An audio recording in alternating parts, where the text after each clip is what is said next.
Hello students, I welcome you all to the English Academy. Here we will study this poem, The Rime of the Ancient Mariner, written by Samuel Taylor Coleridge. I am Ruchika Gupta. So here in this video, we will cover the explanation of part 1 of this poem, and along with that we will discuss the literary devices that have been used in the poem also.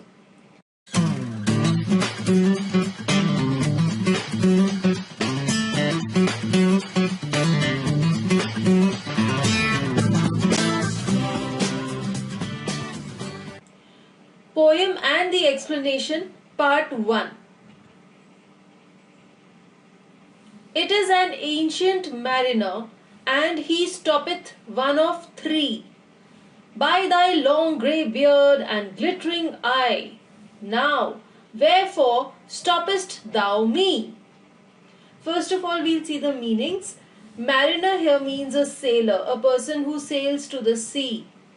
The next word is glittering. Glittering means shining. Then there are some old-fashioned words also that have been used in this poem. As in the background of the poem, in the introduction I had told you, this poem was written in the ancient times, in the olden times. And so it has many archaic words, many old-fashioned words which are no longer used in English. So let us decode all of those words also. First of all, stoppeth. Stoppeth means stopped. The next word is thy. Thy means your. Then there is wherefore. Wherefore means why. Stoppest means stopped. And thou means you. So now we know the meanings of all these words.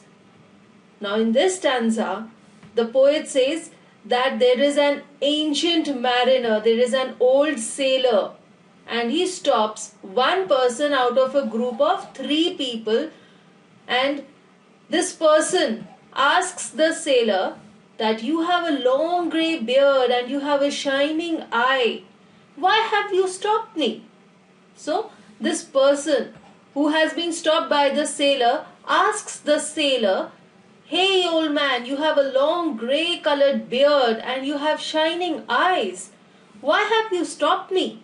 So he's just simply asking him the reason for stopping him. Now let us see the literary devices used here. First of all, we'll see the rhyme scheme of this stanza. In the rhyme scheme, we see the last words of all the lines. Mariner, three, I, me. So here we can see that three and me are rhyming with each other.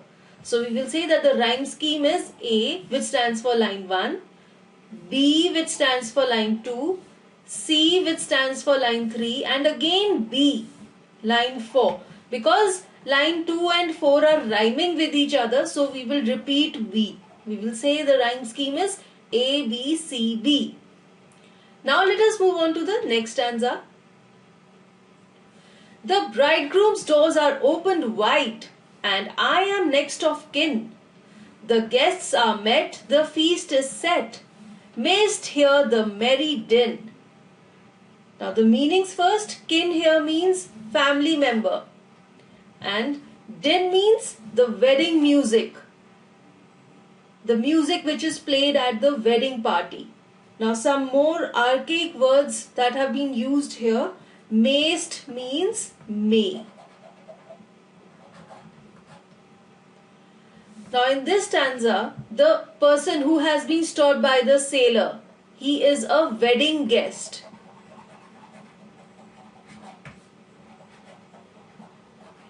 There is a group of three people who are going to attend a wedding, and one out of them has been stopped by the sailor. So that person tells to the sailor that the bridegroom's doors are wide open. That means the house of the bridegroom where the wedding has to take place is ready for the wedding ceremony. And then he says that he is a family member of the bridegroom. And then he says all the guests have come for the wedding, and the feast, the wedding dinner is also set. It is arranged, it is laid. and he says that the wedding music can also be heard. So what is the guest saying? He is saying that I'm getting late for the wedding. The wedding party has already started. All the guests have come for the wedding. The wedding feast is also set and the wedding music can also be heard. So he is telling the sailor that please let me go. I have to attend the wedding. I am a family member of the bridegroom and I am getting late. Now let us see the literary devices in this. First of all, the rhyme scheme of this stanza is also same. A, B, C, D. Here we can see kin and din. They are rhyming with each other. Then we can see internal rhyme also. What is internal rhyme?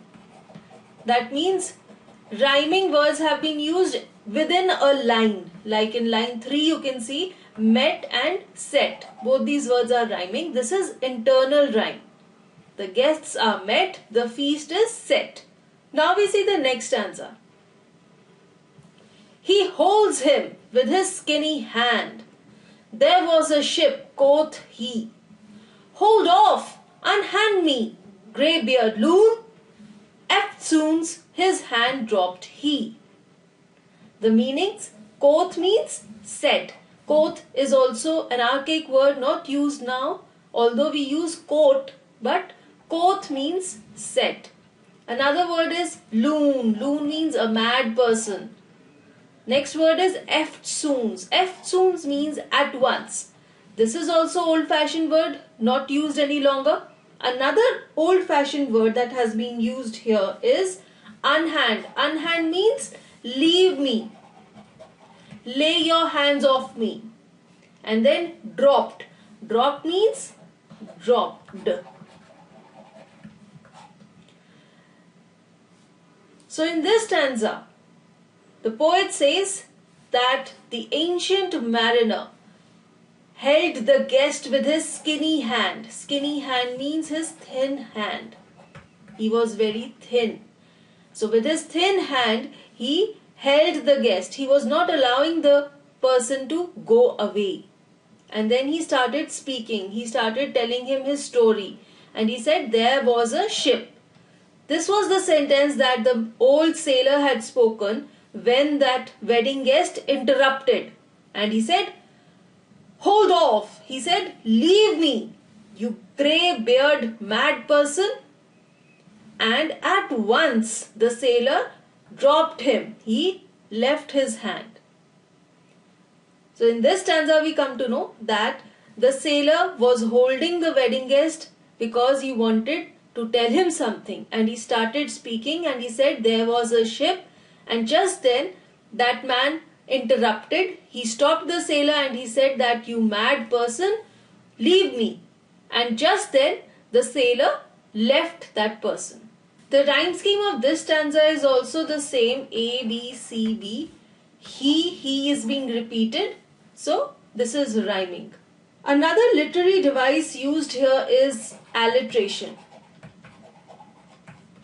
What is alliteration? Alliteration is the repetition of a consonant sound in two or more consecutive or nearby words.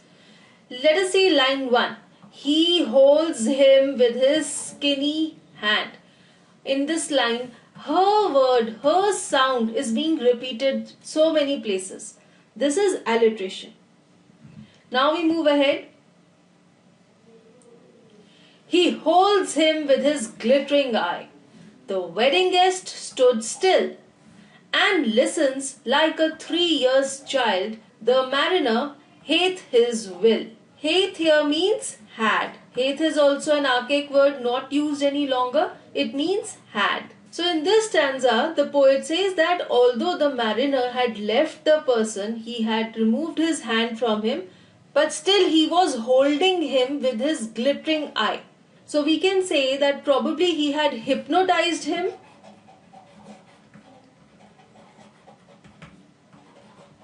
or that person was so much attracted towards the glittering eyes of the mariner that although the mariner had left him, he was not able to go. He was still standing there.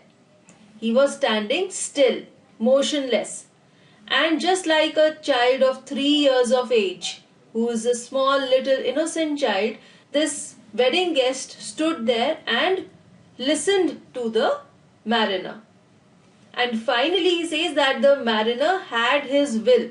That means the mariner who wanted that the guest should listen to him finally succeeded, and this wedding guest was listening to him like a small child. So in this stanza also the rhyme scheme is same. A, B, C, B, still and will are rhyming with each other.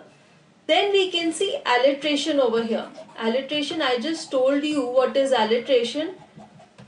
Let us see where alliteration is used. He holds him with his, here her sound is being repeated, and then stood still. Here sir sound is being repeated. And there's another device called simile. Simile is a comparison between two things using like or as. Here when he says listens like a 3 years child, here the wedding guest is being compared to a child who is 3-year-old, and he says that just like a small child of 3 years of age, the wedding guest also stood still and he was listening to the mariner. Now we see the next stanza. The wedding guest sat on a stone. He cannot choose but hear, and thus spake on that ancient man, the bright-eyed mariner. Now we'll see the meanings first. Spake here means spoke. Spake is also an archaic word, not used anymore. Spake means spoke. So in this stanza we come to know that the wedding guest sat on a stone. He sat comfortably and he had no other option than to listen to the ancient mariner. And finally, the ancient man, the old man, the bright-eyed mariner, the mariner who had bright shining eyes, started speaking. So he started narrating his story to the wedding guest. The rhyme scheme is same. A, B, C, B. Here you can see, here mariner. Both these words are rhyming. Then there is alliteration again in this stanza also. Sat on a stone. Here sir sound is being repeated. Now the next stanza. The ship was cheered, the harbour cleared. Merrily did we drop. Below the kirk, below the hill, below the lighthouse top. Now in this stanza, kirk means church, which is a place of worship for Christians. So now finally, the mariner has started narrating his story to the wedding guest. And he says that the ship was cheered, the harbour cleared. That is, when they left the harbour, when their ship started sailing from the harbour, they were cheered, means they were sent off on a happy note. Merrily did we drop, below the kirk, below the hill, below the lighthouse top. As they left for the sea, as they sailed into the sea, they could see the lighthouse, the church and the hill behind them. And when he says below the kirk, below the hill, below the lighthouse top, it means that all these things were located on a hill, on a cliff. And that is why they felt that they sailed below them, because the sea was located below the cliff. So in this stanza, the mariner starts narrating his story and he tells the wedding guest that as their ship left the harbour, everyone was very happy, and when they started sailing, they could see the church, the hill and the lighthouse behind them on top of a hill. Now again in this stanza, the rhyme scheme is same. A, B, C, B. Drop and top are rhyming. Then there is internal rhyme also. When he says cheered and cleared in line 1, both these words are rhyming. The ship was cheered, the harbour cleared. So this is internal rhyme. Then there is another device called anaphora. Anaphora is when the same word is repeating at the starting of 2 or more lines. Here you can see below is repeating in line 3 and 4. This is anaphora. Now the next stanza, the mariner says, the sun came up upon the left. Out of the sea came he. and he shone bright, and on the right went down into the sea. So here the sailor is continuing his story, and he says that the bright sun came up upon the left. So we all know that the sun rises in the east, in the eastern direction. Now when he says that the sun was on the left, the sun came up, that means the sun rose to their left side. So which was the direction that their ship was traveling towards? Their ship was traveling towards the south direction. When you are traveling towards the south from the north, that is when the rising sun will be to your left side. So here we come to know that their ship was sailing towards the southern direction. And then he says, out of the sea came he. Now, when you are in the sea, the horizon, the place where the sea meets the sky, that is the place from where you see the sun rise. And it seems as if the sun is rising out of the sea. That is what he's saying here. Out of the sea came he. And who is he over here? The sun. So here we get to see another literary device. The poet has personified the sea. This device is called personification. When you give a lifelike quality to a non-living thing or non-human thing. So the sun, which is not a human being, has been referred to as he, and so it has been personified over here. And then he says, he shone bright. So the sun was very bright, and then finally on the right went down into the sea. So the sun sets in the west, and the western direction was to their right because they were traveling towards the south. So the rhyme scheme of this stanza is also A, B, C, B. He and C are rhyming with each other. And then there is internal rhyme also. In line 3, when he says bright and right, both these words are rhyming. And then there is a use of device of personification that we have already discussed. Now we move ahead to stanza 8. Higher and higher every day, till over the mast at noon. The wedding guest here beat his breast, for he heard the loud bassoon. Bassoon is a musical instrument used at the wedding. Now the sailor is continuing his story. He says, higher and higher every day till over the mast at noon. So what is he talking about? He's talking about the sun. He says with each passing day, the sun was higher and higher up in the sky. Why was it like this? Because they were traveling towards the south and they were almost near the equatorial region. And we all know that when we reach the equator, the sun is directly over the head. And he says that finally, one day the sun was over the mast at noon. That means they had reached the equator. Now, just as he had spoken this, the wedding guest again interrupted him. And he started beating his breast in opposition, in revolt, because he had heard the loud music of the wedding. He had heard the musical instrument called bassoon, which indicated that the wedding ceremony had started. And once again his spell was broken, and he realized that he had to go to the wedding, and so he started beating his breast in opposition, in revolt, and in order to express his desire to leave and go to the wedding. Here also the rhyme scheme is same. A, B, C, B. Noon and bassoon are rhyming with each other.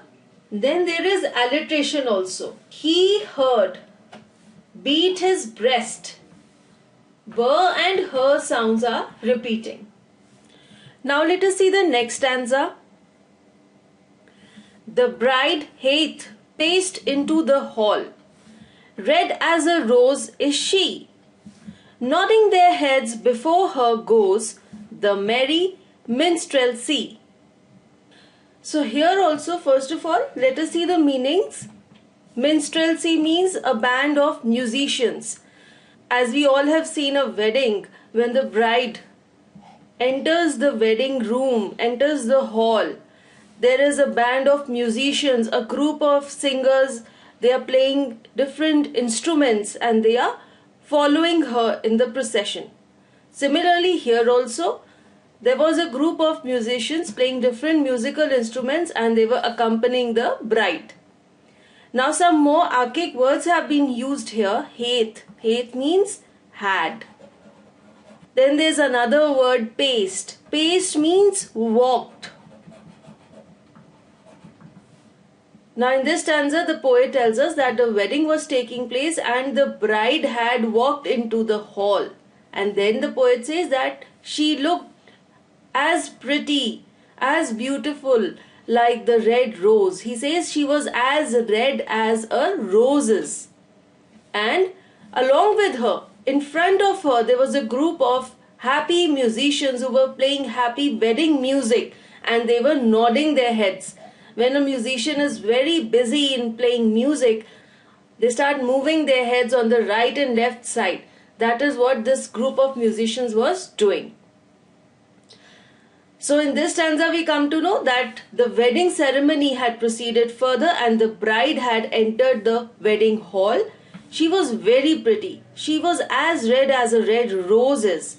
And along with her, in front of her, there was a group of musicians who was playing the very happy wedding music. Now let us see the literary devices used here.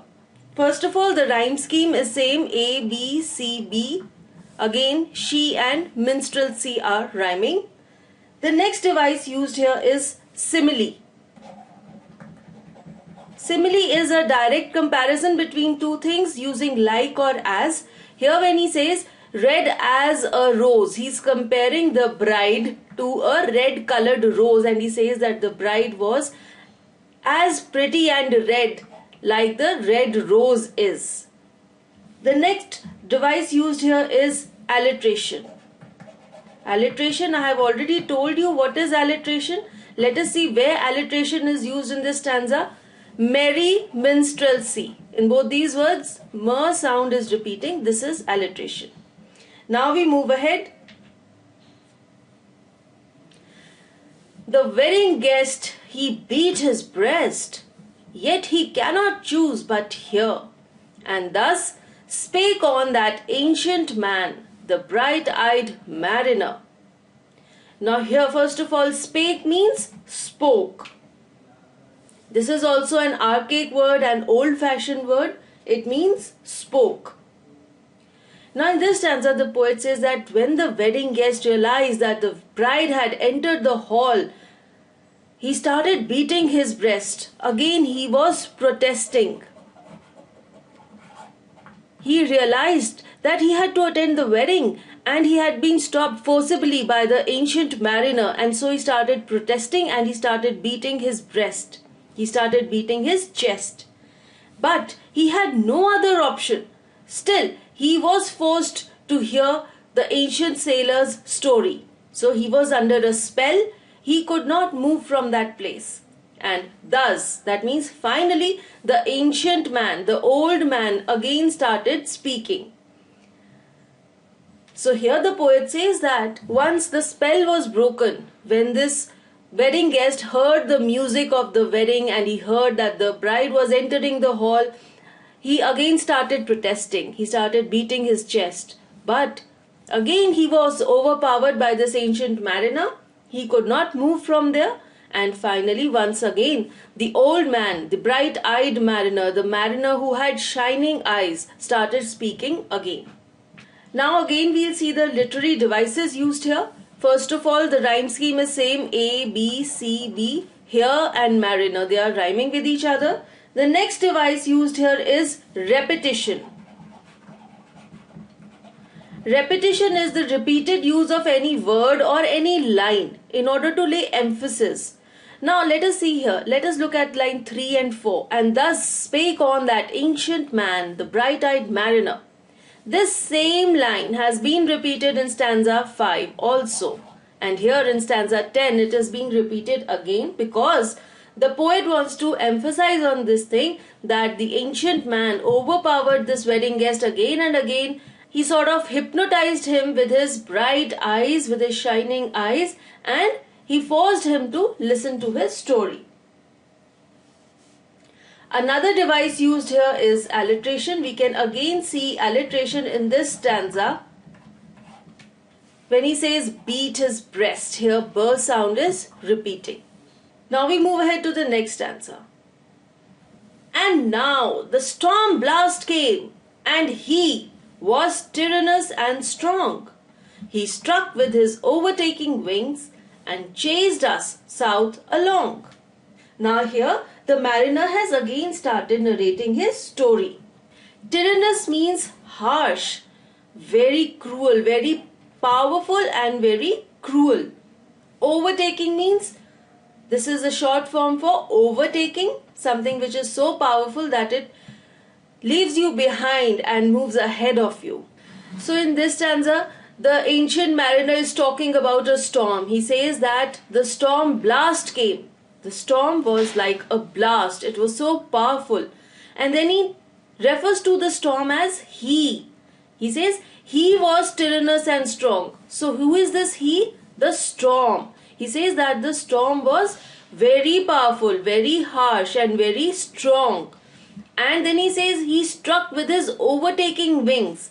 So this storm hit their ship and it had very powerful wings. Now it doesn't mean that actually the storm had any wings on it, but he's just saying that the storm was so powerful, it was just like it slapped their ship and it went ahead of it and it chased us south along. So the storm, which was so powerful, it pushed their ship towards the southern direction and it took the ship along with it. So in this stanza, the ancient mariner is further continuing his story and he says that there was a very powerful and very harsh storm. It was so powerful that it hit their ship and went ahead of their ship and it pulled their ship along with it towards the southern direction. Once again, we'll see the literary devices used here. The rhyme scheme is again A, B, C, B. We can see strong and along are rhyming with each other. The next very prominent device used here is personification. Personification I have talked earlier also. Giving a human quality to an inanimate or non-living thing. Here when he refers to the storm as he is personifying the storm. The next device used here is alliteration. Again in this stanza also we can see alliteration. In this line, with his overtaking wings. In these three words, the ver sound is repeating. So now we move ahead to the next stanza. With sloping masts and dipping prow, as who pursued with yell and blow, still treads the shadow of his foe, and forward bends his head. The ship drove fast, loud roared the blast, and southward we fled. Now we see the meanings first. Prow is the front part of the ship. Next word is pursued. Pursued means pushed. Foe means your enemy. So in this stanza, the mariner is continuing his story. He says that the storm was so powerful that the ship bent forward. The mast was sloping. It was sloping towards the front. And the prow was dipping in the sea. So the storm was so powerful, it had almost toppled their ship into the sea. And he says that it was just like as who pursued with yell and blow still treads the shadow of his foe. What do these lines mean? He says that just like someone who is chased by his enemy tries to hide himself, so he bends forward and sneaks and tries to run away because his enemy is very powerful and he is chasing him, he is screaming and he is threatening him to hit him. Just like that, the ship was also bent forward and it was as if the ship is running away, it's trying to save itself from the overpowering strong storm. And he says that just like this person who is trying to hide himself, who is trying to save himself from his enemy, he bends his head forward and he tries to save himself. Just like that, the ship was also bent forward. It seemed that the ship was trying to save itself from the storm. And then he says the ship drove fast and there was a loud roaring blast of the storm. So the powerful storm was making such loud noises, and southward we fled. A is another archaic word which means yes. So he says that as they tried to save themselves from the storm, they ran towards the southern direction. Actually, they were not running towards the southern direction, but they were being pushed by the storm itself towards the southern direction. As the storm was towards the south, the wind was blowing towards the south, it also pulled their ship towards the south.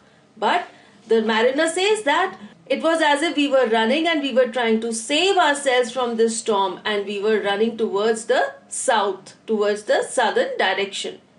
So in this stanza, the ancient mariner continues his story and he tells the wedding guest that their ship was bent forward. The mast of the ship was sloping and the prow was dipping into the sea. And it seemed as if a person who is trying to escape from his enemy bends his head forward and he tries to hide himself, tries to save himself because his enemy is very strong and overpowering. Just like that, the ship also ran. It ran very fast as the storm was making very loud roaring sounds, and they ran towards the southern direction. Now we'll see the literary devices. The rhyme scheme of this stanza is A, B, C, D, C. Now this stanza is a bit different. There are 6 lines in this stanza. So prow and blow are rhyming with each other, and head and fled are rhyming with each other. So the rhyme scheme is A, B, C, D, C. Then we can see internal rhyme also in line 5. Fast and blast are rhyming with each other. Then there is alliteration also. In his head, her sound is repeating. Now we move ahead to the next stanza. And now there came both mist and snow, and it grew wondrous cold, and ice, mast high, came floating by, as green as emerald. Emerald is a precious stone. It is green in color. That is why he said as green as emerald. Now in this stanza, the mariner says that finally, when they were forced by the storm towards the southern direction, they reached such a land which was full of mist and snow. What is mist? Mist is kind of a fog which is there when the temperature goes very low, when it is very cold. So their ship reached such a land which was full of snow and mist. And he says it grew wondrous cold. It was very cold. Obviously, a land which has snow will be very cold. And then he says there was ice, huge masses of ice, as high as the mast of the ship. And they were floating all around in the sea. And the ice was as green as emerald. So the color of the ice was green, just like the stone emerald is green in color. So in this stanza, the mariner is again continuing his story, and he says that as they were pushed by the storm towards the southern direction, they reached such a land which was probably the Antarctic region, towards the south pole of the globe, and the land was full of snow and mist. It was very cold over there. There were huge masses of ice which were floating in the sea, and they were as high as the mast of the ship. So their ship was literally surrounded by huge masses of ice, and they were green in color. Now the literary devices used in this stanza. Now in this stanza we can see internal rhyme. High and by are rhyming with each other. Then another new device is used here which is called anaphora. Anaphora is the repetition of the same word at the beginning of 2 or 3 lines. Here in line 1, 2 and 3, and word is used. This is anaphora. Then there is another device used here, that is simile. Simile is a direct comparison between two things using like or as. When he says as green as emerald, he is comparing the color of ice to that of emerald stone. So he says that the ice was as green as emerald. In the next stanza, and through the drifts the snowy cliffs did send a dismal sheen, nor shapes of men nor beasts we ken, the ice was all between. Now here the drifts means the masses of floating ice, huge chunks of ice which were floating in the sea. Cliffs means the steep sides of these icebergs. The steep slopes of these huge chunks of ice are called snowy cliffs. Sheen means shine.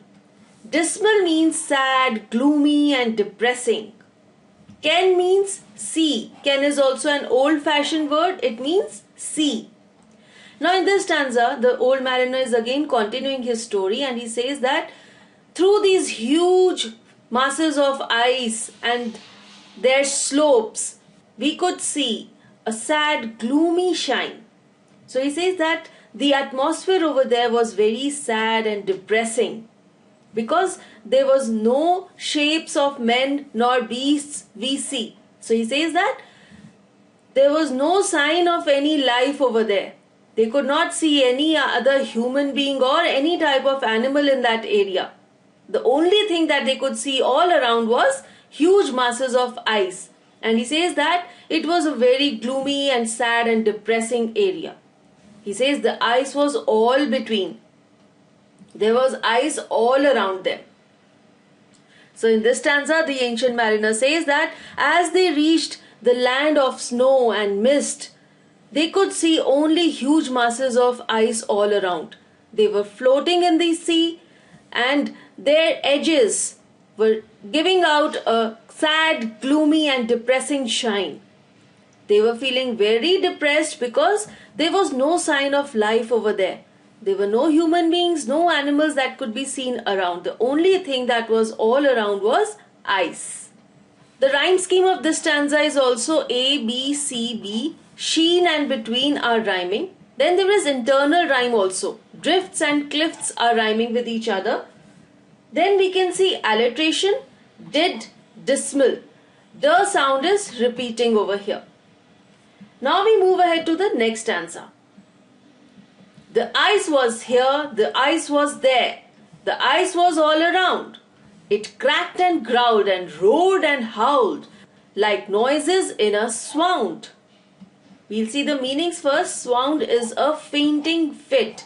When a person is suffering from a fit, the kind of noises he makes, that is what he's referring to over here when he says like noises in a swound. Now in this stanza, the mariner says the ice was here, the ice was there, the ice was all around. So what is he saying? He's trying to lay emphasis on this, that the only thing around them over there was ice. They were surrounded in huge masses of ice. And further he says that the ice made very strange noises. He says it cracked and growled and roared and howled. So these are the different kinds of noises that this ice was making. And he says that they were similar to the noises made by a person who is suffering from a fit. So in this stanza, the ancient mariner is describing the surroundings where they had reached. He is describing this area which was completely filled with ice. And he says that they were surrounded by huge masses of ice which made very strange noises, just like a person makes when he is suffering from a fit. Now let us see the literary devices used here. First of all, the rhyme scheme A, B, C, B, around and swound are rhyming. Then there is internal rhyme also, here and there are rhyming. Then we can say there is anaphora. In line 1 and 2, the ice is being repeated. Then there is another device used over here called onomatopoeia.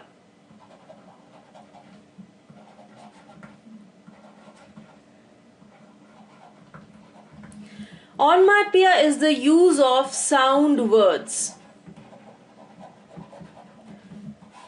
So when the poet says it cracked and growled and roared and howled, these are the noises, these are the sounds produced by the ice. So this is onomatopoeia. Then there is the usage of simile also. When he says like noises in a swound, so the noises made by the ice are compared to the noises made by a person who is suffering from a fit. So this is simile. In the next stanza, at length did cross an albatross, through the fog it came. As it had been a Christian soul, we hailed it in God's name. Now again the meanings, hailed means welcomed, to welcome the arrival of something. So in this stanza the mariner says that then, at that point of time when their ship was stuck in the huge masses of ice, when they were surrounded by ice all around them, an albatross bird came flying in the air. It came through the fog. So all of a sudden they saw that an albatross bird had arrived. And then he says, as it had been a Christian soul. So according to the Christian religion, the albatross bird is considered to be a holy messenger of Jesus Christ. And so he says that it had been a Christian soul. It was considered to be a holy bird. And so they welcomed this bird in God's name. They thought that this bird was a messenger of Jesus Christ and they welcomed it. They were happy at the arrival of this holy bird, albatross. So in this stanza, the ancient mariner tells the wedding guest that when they were stuck in this land of ice, when they were surrounded by ice all around them, an albatross bird came flying through the fog.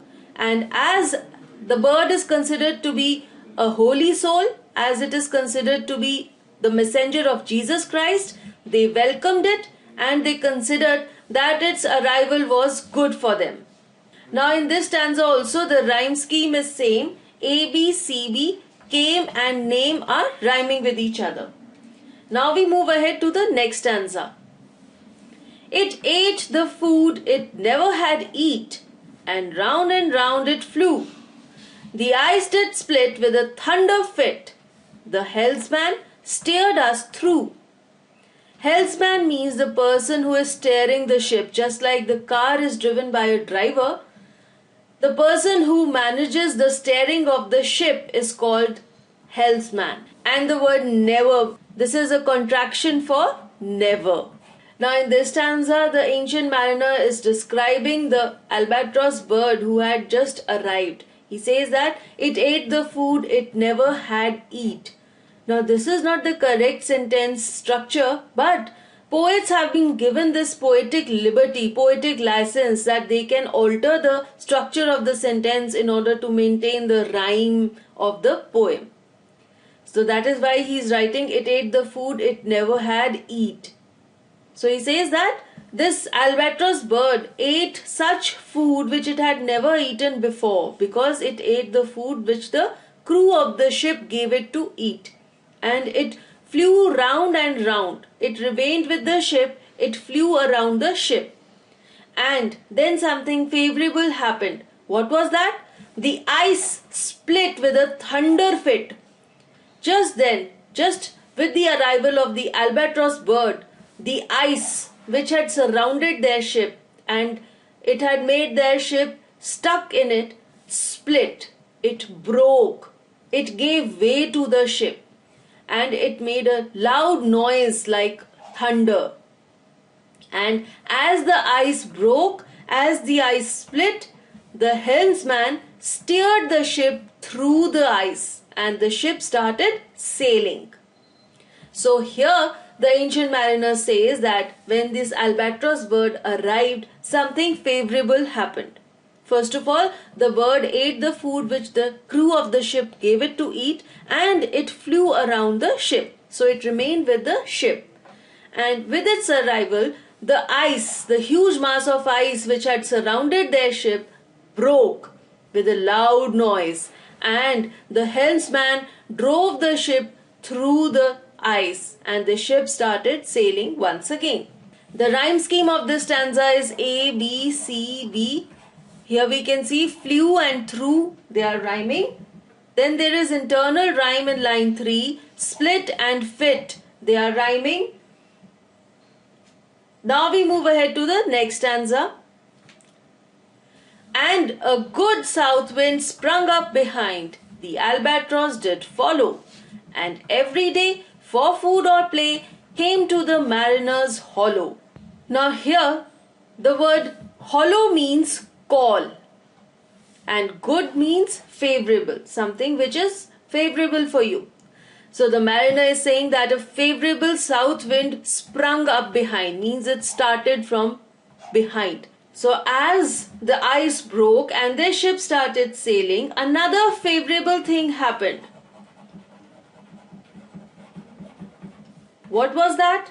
A favorable wind from the south direction started blowing behind the ship. And why was this wind favorable? Because it pushed their ship towards the north, and so it helped them sail.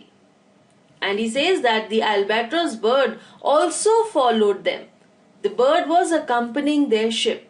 And he says that every day, either for food or to play with the crew of the ship, the bird would come to the ship whenever the mariners, whenever the sailors called it out. So he says that this albatross bird kept on following them. It was accompanying their ship, and another favorable thing happened. A favorable wind from the south direction started blowing, and it helped them sail towards the north. And this albatross bird would come to their ship whenever the sailors called out to it, and it would eat the food that the mariners gave it to eat, and it would play with them also. So this bird was a good companion of the ship. Now the devices, first of all we'll see the rhyme scheme. The rhyme scheme is same, A, B, C, B, follow and hollow are rhyming. Then there is internal rhyme also in line 3, day and play are rhyming. Now we move ahead to the next stanza. In mist or cloud, on mast or shroud, it perched for vespers 9. Whilst all the night through fog smoke white glimmered the white moonshine. First of all, the meanings. Shroud means the sail of the ship. Perched means sat at the edge of something. So this albatross bird sat on the edge of the ship. Vespers 9 means a fixed time every day. It is taken from the fixed time of evening prayer at 9 in the church, which is called Vespers 9. So Vespers 9 means a fixed time every day. And why is he saying Vespers 9? Because Vespers 9 is a fixed time for prayer which is done at 9 o'clock in the church every day.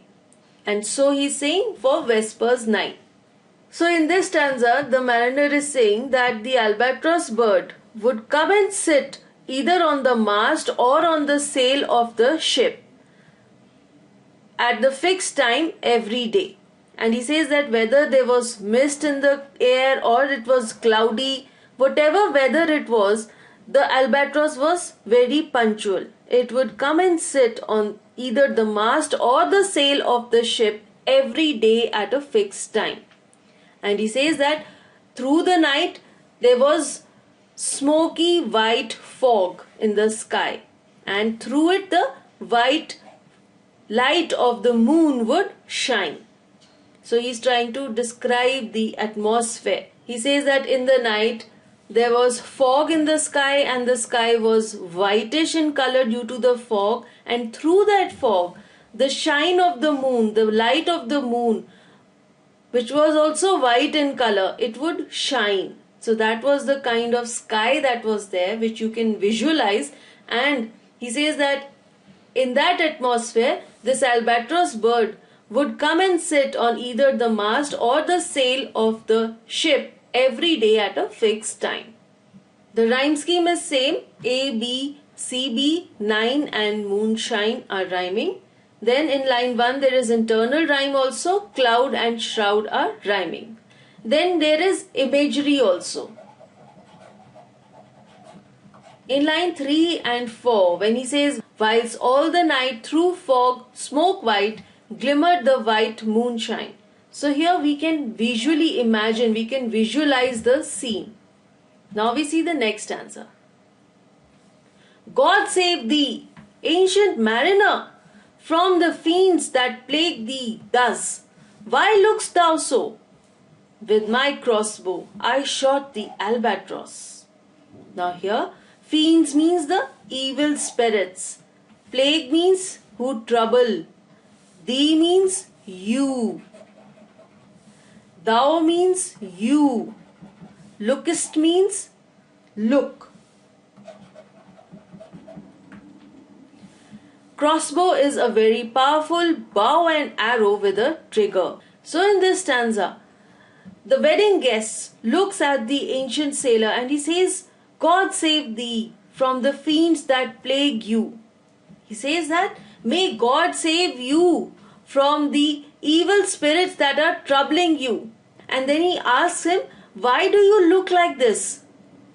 All of a sudden, the expressions on the face of the old mariner changed. He became very sad and gloomy. And that is why this wedding guest asked him, what is the matter? Why are you looking like this? I hope you are all right. God save you from the evil spirits that are troubling you and that have made you appear like this. So he's asking him, what is the matter that you are looking like this? And then the ancient mariner replies, he says, I took my crossbow and I shot the albatross bird dead. So he is confessing to his crime, he is accepting, he is showing his guilt that he had committed a sin. He took his crossbow, he took his bow and arrow and he shot the albatross bird dead. So in this stanza, the wedding guest looks at the ancient mariner and he asks him that what is the matter? What has happened to you? Why do you appear like this? May God save you from the evil spirits that are troubling you and that have made you appear like this. But please tell me, what is the matter? And then the old sailor replies that he took his crossbow and he shot the albatross bird dead. So he confesses to the sin that he had committed. The rhyme scheme of this stanza is also A, B, C, B. Thus and albatross are rhyming. Then there is internal rhyme also. So, crossbow, they are rhyming. Then we can see alliteration also from the fiends. Here, first sound is repeating and then the, thus. The sound is repeating. So with this, we have completed the explanation of part 1 of this poem. Thank you for watching this. And the explanation of part 2 is given in a separate video. The link is given in the description box.